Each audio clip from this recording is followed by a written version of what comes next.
Hello and welcome back to my channel, Let's Create with Nat. So today's activity is going to take about 10 to 15 minutes depending on how long you've got. We're going to see what is happening inside our hearts. So before I begin, I always light a candle. The New Creative Journal is a space for you and for your time. I'm going to invite you to draw a heart on the right hand side of your page.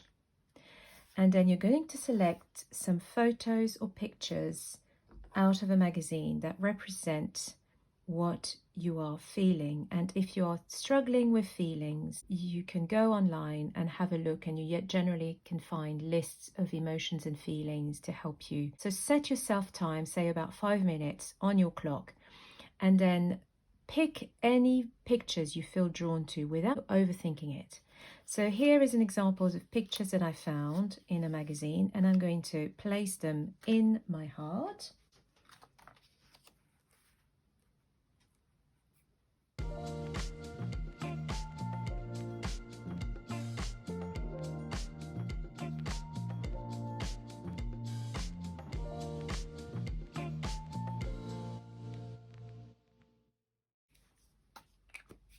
Okay, so now that you've selected your pictures, as you can tell, it's a very small heart, and that's a very small page. But if you have a larger A4 style journal, you will have a lot more space. So this is one thing that I would say, just leave some space around the heart where you can write.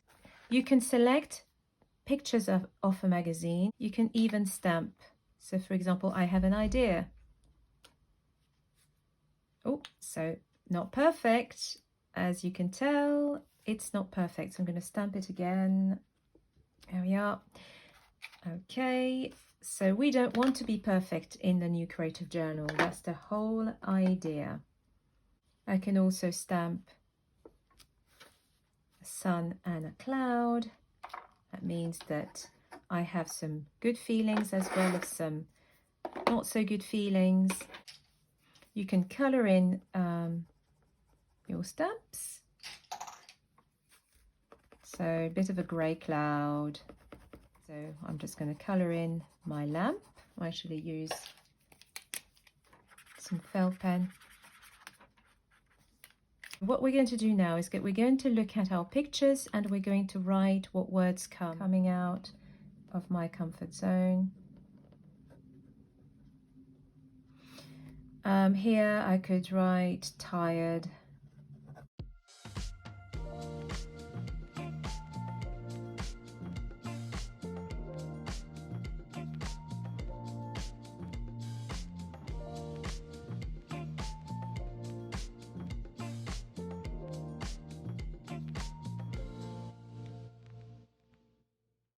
You've taken some time with your heart and you've tuned into yourself to see what's happening.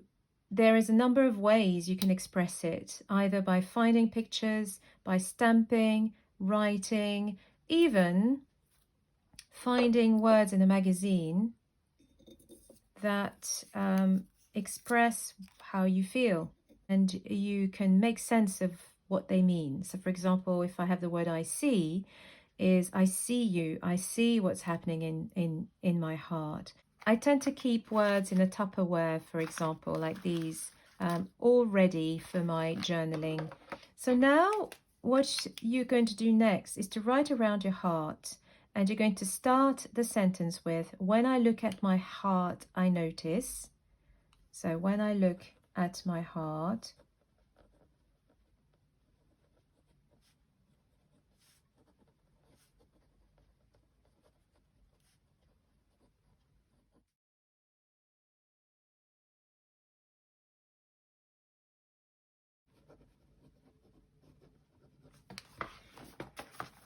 you can write around your heart and write as many times as you need to. You can even fill in a whole page. Here, for the sake of demonstration, I've only written a few words or sentences to show you what it would look like. And then spend some time underlining or highlighting the keywords that are that are sticking out. So here, for example, is when I look at my heart, I notice that I have lots of ideas here, for example, but I also feel tired, and I am having to come out of my comfort zone.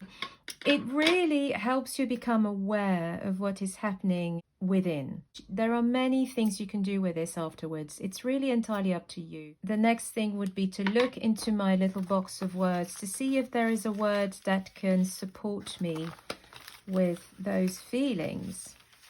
We want to end the journal on a positive note. So for example, I found this long sentence: living closer to nature has made our lives better. So either you can stick it on the side of your page, decorate it. You know, you don't need the whole sentence. You can cut out just a little bit out of that sentence and stick it onto your heart. Keep your body moving could be a message that I get, or vitamins and supplements is probably what I need for my tiredness. Or something new. And I really like this, actually, a very simple word to finish off my page, is that I need something new. If you wanted to take this further, you can use the word new, so either on the same page or on another page, and explore this word new. What does this word mean? What does this means to me? At the back here, just writing a dialogue of what that word can mean to you, and you can come up with ideas of new could mean taking some time off, could mean letting go of something, could mean nurturing myself, spending some time with a friend. So I hope this video was helpful to you. Have fun, and I'll see you next time. Bye.